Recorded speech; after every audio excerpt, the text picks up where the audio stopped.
Hi guys, तो आज की वीडियो में हम कोबलून जेनेरिक रोमांस के एपिसोड नंबर 5 को देखने वाले हैं। तो कहानी की शुरुआत में कूदो बताता है कि रिको बी को मैंने ही मारा है। और ये सुनने के बाद ना रियल रिको ना काफी ज्यादा हैरान हो जाती है। और तभी कूदो बोलता है कि अगर मैं ऐसा तुम्हें बोलूँ तो तुम कैसा रिएक्ट करोगे। मतलब कि एक तरह से कूदो मजाक कर रहा था। और रिको बोलती है कि अभी भी मतलब कि तुम्हारे दिल में रिको बी है। और ये सुनने के बाद ना कूदो भी काफी ज्यादा उदास हो जाता है, अपसेट हो जाता है और चुपचाप वो ना वहाँ से घर चला जाता है। और इसके बाद रिको ना वो सारी बातें याओमी को बताती है। और याओमी ना काफी ज्यादा कूदो के ऊपर चिल्लाने लगते हैं, मतलब कि उसको उल्टा सीधा बोलने लगती है। और रिको बोलते हैं कि बट कूदो ऐसा इंसान नहीं है, वो काफी ज्यादा अच्छा है। उसके बारे में सोचने लगती है और उसके साथ थोड़ी बहुत बात करने के बाद ना वो वहाँ से चली जाती है। और इसके बाद रिको ना घर जाते टाइम ना कूदो के बारे में सोच रही थी। और वो बोलती है कि मुझे ना कूदो के बारे में और भी काफी कुछ जानना है। मतलब कि ऐसी बातें कूदो के बारे में जाननी है जो कि रिको बी नहीं जानती थी। और इसके बाद हमें रिको दिखाई जाते हैं जो कि अगले दिन सुबह उठती है और उसकी नजर ना बुक पे जाती है। और वो ना रिको बी की बुक्स थी और वो ना जाके चेक करने लगती है।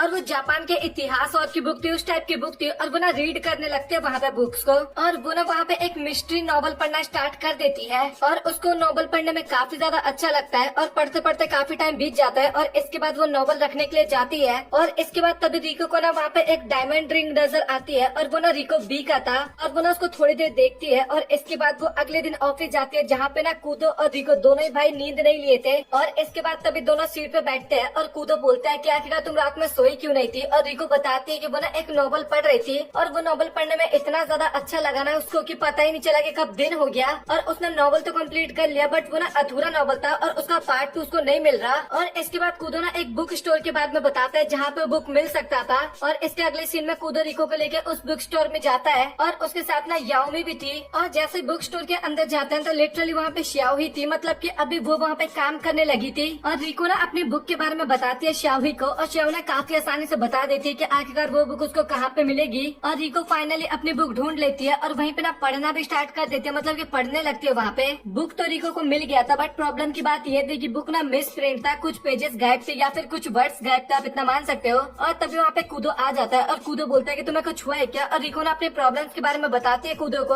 और कूदो बोलता है कि मैंने ना वैसे देखा जाए तो इसकी एंडिंग पढ़ रखी है और अगर तुम चाहो तो मैं तुम्हें बता सकता हूँ। और वो बोलता है कि सच बताओ तो इसकी एंडिंग ना काफी ज्यादा बोरिंग है। और वो ना बताने वाला होता भी है बट रिको ना उसको चुप करवा देती है और बोलती है कि मुझे स्पॉइलर नहीं जानने। और तभी वहाँ पे याओमी भी आ जाती है और पता नहीं क्यों वो ना कूदो के ऊपर ना कुछ ज्यादा गुस्सा हो रही थी। और साथ ही कूदो भी ना उसको देख के काफी ज्यादा डरने लगा था। और तभी रिको बोलती है कि मैं अभी तो इसको नहीं पढ़ सकती। और वो ना टाइम पास करने के लिए ना एक ट्रैवलिंग बुक को उठा लेती है, मतलब कि वो पढ़ना स्टार्ट करने वाली थी वो। और तभी कूदो को ना पुराने रिको की बातें याद आने लगती है। और वो बताता है कि ये बुक ना पुरानी हो चुकी है और इसमें ना पुराने कोबलून जगह के बारे में बताया गया है। बट याओमी ना उसको चुप रहने के लिए बोलती है और बोलती है कि तुम्हें फालतू बोलने की जरूरत नहीं है यहाँ पे। और इसके बाद एक रेस्टोरेंट में बैठ के याओमी और रिको ना उसी बुक के बारे में बात करने लगते हैं। और रिको बोलती है कि वैसे देखा जाए तो बुक काफी ज्यादा अच्छी थी। और याओमी बताती है कि वो बुक रिको बी की थी ना, मतलब कि तुम आखिरकार उसकी बुक क्यों रीड कर रही हो। और रिको बताती है कि मैंने उसके बारे में ना और भी ज्यादा चीजें जानना चाहती हूँ, मतलब कि रिको बी को क्या पसंद था, उसको किस टाइप की बुक्स पसंद थी। और याओमी भी सोचती है कि भाई अब तेरा क्या ही हो सकता है, मतलब कि तू रिको बी के बारे में जानना चाहती है जो कि है भी नहीं इस दुनिया में अब। और इसके बाद हमें एक टीवी शो दिखाया जाता है जहाँ पे गेस्ट के तौर पे ना मियुकी आ रखा था, मतलब कि उनका इंटरव्यू लिया जा रहा था वहाँ पे। एक तरह से उनकी सर्जरी के बारे में जानने की कोशिश की जा रही थी वहाँ पे। और वहाँ पे ना एक लड़की क्वेश्चन भी पूछती है और उसका फेस ना काफी ज्यादा डिफरेंट था, मतलब कि उसका फेस का नीचे का जो जॉ वाला हिस्सा था ना बाहर की तरफ निकला हुआ था। और वो बोलते हैं कि आखिरकार इसको कैसे ठीक किया जा सकता है। और मियुकी वहाँ पे ना थोड़ी डायलॉग मारने लगता है कि वैसे देखा जाए ना तो तुम्हारा स्माइल काफी ज्यादा अच्छा है और तुम्हें ना अपनी सोच को थोड़ा बदलना चाहिए। और वहाँ पे ना और भी काफी ज्यादा डायलॉग मारने लगता है, भाई नेचुरली वाली बातें होती है ना वो सारी चीजें करने लगता है वहाँ पे। और उसके बगल में ना एक और गेस्ट बैठा हुआ था और वो वहाँ पे डायलॉग मारने लगता है कि ये बातें ना केवल कहने में ही अच्छा लगता है और ये सारी चीजें जो भी तुमने बोला ना ये केवल नेचुरल लोगों पे अच्छा लगता है जो कि स्टार्टिंग से ही काफी ज्यादा सुंदर हो। और वो ना वहाँ पे थोड़ी बहुत लड़कियों की भी बुराई करने लगता है, मतलब कि उस लड़की का जिसका फेस थोड़ा बाहर की तरफ निकला हुआ था। और सुंदरता तो हमें केवल जन्म से ही मिलता है। और मियुकी को ना ये सारी बातें सुनकर ना काफी ज्यादा गुस्सा आता है और वो सबसे पहले तो उस बंदे को ना लात मार के नीचे गिरा देता है। और इसके बाद मियुकी बताने लगता है कि हमेशा ना ये चीज जरूरी नहीं होता है कि जो हमें मिलता है वही केवल ब्लेसिंग होती है। तो कभी कभी हमें कुछ सारी चीजें मिल जाती है और कभी कभी कुछ सारी चीजें हमसे छीन भी जाती है। और लिटरली भाई उसका इंटरव्यू ना काफी सारे लोग देख रहे थे और सच बता तो सभी लोग ना काफी ज्यादा हैरान हो जाता है कि आखिरकार मियुकी ने क्या बोल दिया भाई वहाँ पे। बट वहाँ पे सभी लोग तो उसको मजाक की तौर पे ले रहे थे बट एक तरह से याओमी जो थी ना वो वहाँ पे काफी ज्यादा सीरियस हो गई थी क्योंकि वो अपने प्लास्टिक सर्जरी के बारे में सोचने लगी थी और उसको ना अपनी पुरानी बातें थोड़ी बहुत याद आने लगी थी वहाँ पे।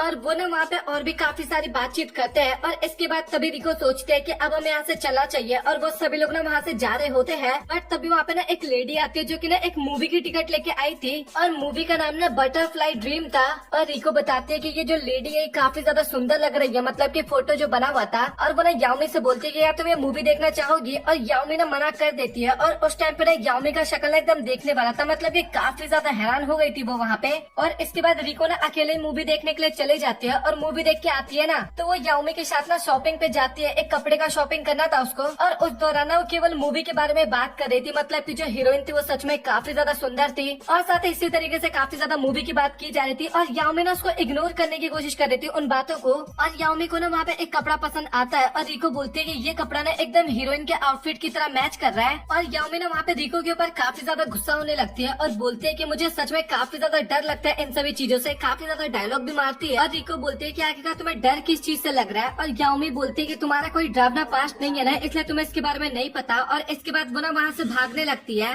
और रास्ते में भागते हुए भी ना वो केवल अपने पास्ट के बारे में बोले जा रही थी, मेरा पास्ट काफी ज्यादा डरावना है। और वो काफी ज्यादा डरी हुई थी उस टाइम पे और एक कमरे में जाकर बंद हो जाती है वो, मतलब कि अपने आप को बंद कर लेती है। और इसके बाद हमें याओमी के ना पास्ट का सीन दिखाया जाता है और याओमी के पास्ट के बारे में हमें पता लगता है जो कि काफी ज्यादा खतरनाक था यार एक तरह से देखा जाए, क्योंकि याओमी ना काफी ज्यादा रिच थी। मतलब कि याओमी रिच तो काफी ज्यादा थी बट उसके पास आजादी बिल्कुल भी नहीं थी। उसकी मदद जो कुछ भी चाहती थी ना उसको वही चीजें करनी पड़ती थी। और याओमी को ना वो फेम बिल्कुल भी नहीं चाहिए था, उसको ना एक नॉर्मल लाइफ जीना था, मतलब उसको पैसों से मतलब नहीं था। इस कारण वो इतना ज्यादा परेशान थे उस टाइम पे।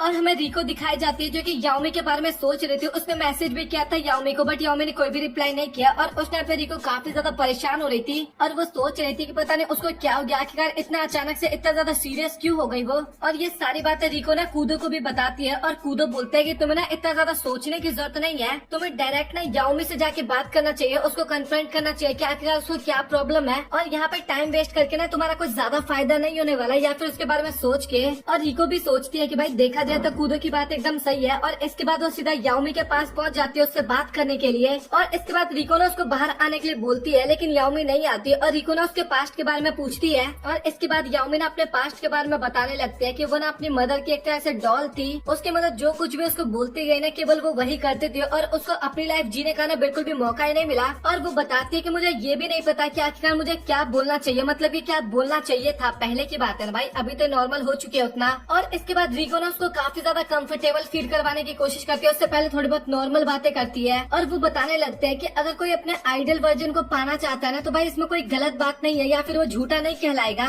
और ज्यादातर लोगों को ना उसके पास से कोई फर्क नहीं पड़ना चाहिए, जैसे मुझे तुम्हारे पास्ट से कोई भी फर्क नहीं पड़ रहा। बस मुझे ये पता है कि आखिरकार मुझे फ्यूचर में क्या बनना है और मैं केवल उसको अचीव करना चाहती हूँ। और सेम उसी तरीके से तुम्हें भी अपना गोल रखना चाहिए। और भी काफी ज्यादा भाषण भरी बातें करती है और उसकी बातें सुनकर ना याओमी भी थोड़ा पिघलने लगती है और वो ना तुरंत भागते हुए जाती है और सीधा रिको को हक कर लेती है और बोलती है कि तुमने सही कहा, मैं अपने उस वर्जन को अचीव करने की कोशिश करूंगी जो कि मेरे लिए परफेक्ट हो। और काफी ज्यादा इमोशनल भी हो रही थी उस टाइम पे और काफी ज्यादा खुश भी हो रही थी। और उसको खुश देख के ना रिको भी काफी ज्यादा खुश होती है वहाँ पे। और इसके बाद दोनों अगेन शॉपिंग करने के लिए जाते हैं, मतलब कि रिको और याओमी इयररिंग्स की शॉपिंग करनी थी। और याओमी को वहाँ पे एक पसंद आता है और रिको बोलती है कि सच में देखा जाए तो काफी ज्यादा अच्छा है। और याओमी को भी ना काफी ज्यादा अच्छा लगता है कि उसने खुद अपने आप से डिसाइड करके वो पसंद किया और वो ना उसको ट्राई करने के लिए भी जाती है। और तभी वहाँ पे कूदो भी रिको को नजर आता है और रिको भी ना कूदो की तरफ देखते हुए बोलते हैं कि हाँ मुझे भी कोई पसंद है, मतलब कि मैंने भी किसी को पसंद किया है। और इसके बाद हमें एक पोस्ट क्रेडिट सीन दिखाया जाता है जहाँ पे कूदो और रिको बी का हमें पास्ट दिखाया जाता है, जहाँ पे फर्स्ट टाइम दोनों डेट पे गए थे। और तभी कूदो को पता लगता है कि रिको को ना स्मोक करते टाइम ना वाटरमेलन खाना ना काफी ज्यादा अच्छा लगता है। कूदो को समझ में नहीं आता कि भाई आखिरकार ये कॉम्बिनेशन कैसे अच्छा हो सकता है। और रिको बोलते है कि तुम फिक्र मत करो, तुम्हारा क्या कॉम्बिनेशन है या फिर तुम्हारी क्या हॉबी है, मैं वो तुम्हारी ढूंढने में मदद करूंगी। और इसके बाद रिको वहाँ से चली जाती है और तभी वहाँ पे ग्वेन आता है और कूदो ना ग्वेन के साथ बात करने लगता है। और कूदो बताता है कि मुझे ऐसा लगा था कि कॉबलून ना उसके लिए ना एक जेल की तरह काम करने वाला है, बट सच बताओ तो मुझे यहाँ पे काफी ज्यादा अच्छा लग रहा है। और ग्वेन भी बोलता है कि मुझे ऐसा लग रहा है कि भाई तुझे ये जगह काफी ज्यादा पसंद आने लगा है। और इसके बाद तभी अचानक से कूदो की आँख खुल जाती है और हमें पता लगता है कि अभी जो कुछ भी वो देख रहा था ना वो सपना था, मतलब ये पोस्ट क्रेडिट सीन का। और वहाँ पे कूदो कोबलू के सर में ना काफी ज्यादा दर्द हो रहा था और वो ना काफी देर चिल्लाता भी है वहाँ पे। और वहाँ पे ना अगेन एक अर्थक्वेक आता है। एपिसोड के बीच में भी आया था बट मैं बताना भूल गया। और वो लोग सोच रहे थे कि अभी यहाँ पे ना कुछ ज्यादा ही अर्थक्वेक आने लगा है। और इसके बाद तब हमें ग्वेन दिखाया जाता है जो कि एक टैक्सी में बैठा हुआ था। और टैक्सी ड्राइवर को पता लगता है कि वो कोबलून जाने वाला बंदा काफी ज्यादा हैरान हो जाता है और बोलता है कि वहाँ पे तो कोई भी नहीं है, तो आखिर तुम जाके वहाँ पे करोगे क्या। और वहाँ पे ना ग्वेन कुछ भी नहीं बोलता और इसके बाद वो अपना लगेज लेता है और सीधा कोबलून की तरफ जाने लगता है। और स्टार्टिंग में तो वो हमें एक शहर की तरह दिखाया जाता है बट अगले सीन में अचानक से वो हमें अगेन एक खंडर की तरफ दिखाया जाता है। तो इसी के साथ ये एपिसोड यहाँ पे हो जाता है खत्म। सो आप लोग कमेंट सेक्शन में बताओ कि आप लोगों को आज का एपिसोड कैसा लगा। अगर अच्छा लगा तो वीडियो को लाइक कर देना, चैनल को सब्सक्राइब कर देना। और अभी समर पॉकेट्स या फिर विच वॉच में से एक एनीमे में और एक्सप्लेन करने वाला, तो उसका वेट करो, वो भी अभी जल्दी आने वाला है। और साथ ही फटाक से चैनल को सब्सक्राइब कर लेना। सो मिलते हैं आप लोगों से अगले वीडियो में, तब तक के लिए गुड बाय।